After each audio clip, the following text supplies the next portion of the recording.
Hey everybody, Peter with BibleMoneyMatters.com coming to you today to talk about the things you should consider when buying a new house or building a new house.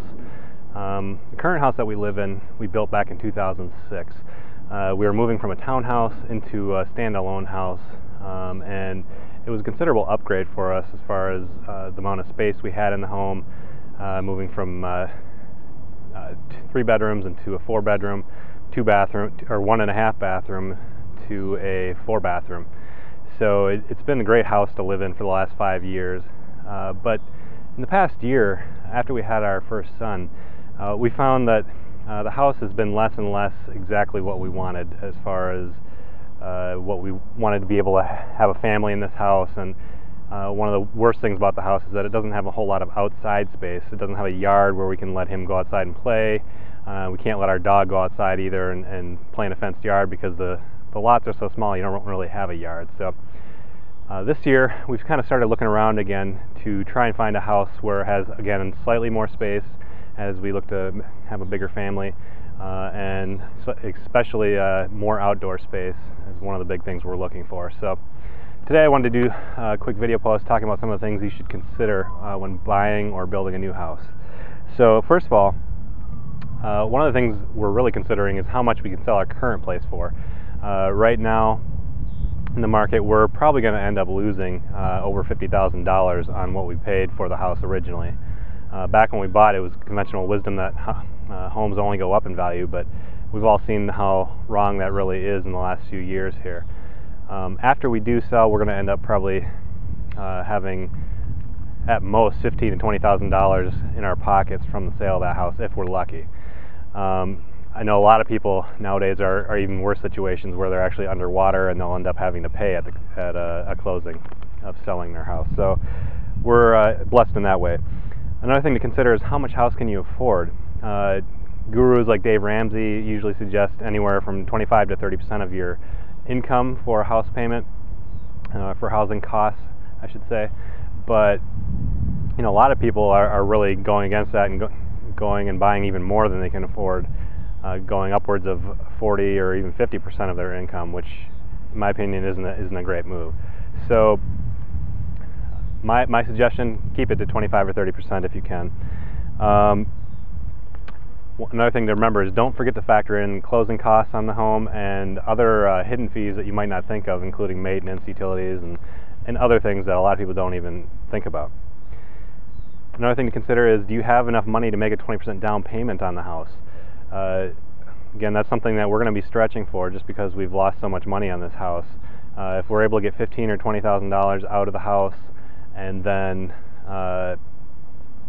save up a little money as well, we probably should be able to make that goal. But again, it's going to really depend on how much we can sell our current house for. But it's a good idea to have that 20% just so you can avoid the private mortgage insurance on your mortgage. Another thing to consider is if you want to do a 20-year or a 30-year loan, or if you want to do a fixed rate or a adjustable rate mortgage. At our house, we tend to be a little bit more conservative, and we don't really like getting into the adjustable rate mortgages, so we tend to stick with either a 20-year or a 30-year fixed rate. Our current mortgage is a 30-year fixed rate, and our next one will probably be that as well, although we do tend to make extra payments on our mortgage as well to pay it off sooner. So we get a 30-year usually and try to pay it off like a 20-year. Another thing to consider is the location that you want to move to. Is the location close to your work, your place of business, to relatives? Is it a good neighborhood? Make sure you go to the place where you're going to be building that house or the house you're buying, and make sure you know what the neighborhood's like, what the neighbors are like, and figure out what it's like at different times of day, at night, during the day, because a lot of times you may have problems in a certain neighborhood, but it only shows up at certain times of the day. Let me pick this up here. Another thing to consider, know what the homes in that area that you're buying are going for. A lot of times you'll go and look at the pricing for houses in a neighborhood, and you'll find that maybe people are putting prices on the houses that are pretty high, but homes in that area really aren't selling for that much. To figure out what the homes are actually worth in that area, go and do a search of homes that have actually sold in that area, and that'll give you a better idea of what to look for. Another good thing, if you can, is to make sure you don't hurry up in buying a house. Take your time if you can. Have a list of things that you want to get in a house and look for those things. And don't be rushing into anything if you don't have to, because a lot of times you'll find a house that you kind of like, but it doesn't fit all your criteria, and you feel kind of rushed to get into it or buy it because it's a competitive market or something. If you can, though, try to take your time, do a complete search, and really be happy with what you find. And again, know what things you're looking for in a house, what things you absolutely have to have, and what things you can compromise on. For us, one thing we don't want to compromise on is we want to be able to have a decent sized yard at the house and a nice outside space. Things we might be willing to compromise on are a first floor office. That's something we'd like to have, but we don't absolutely have to. And again, finally, don't forget the hidden costs of home ownership. A lot of those things can include things like association fees, lawn care, utilities, home maintenance, home repair, all sorts of things like that.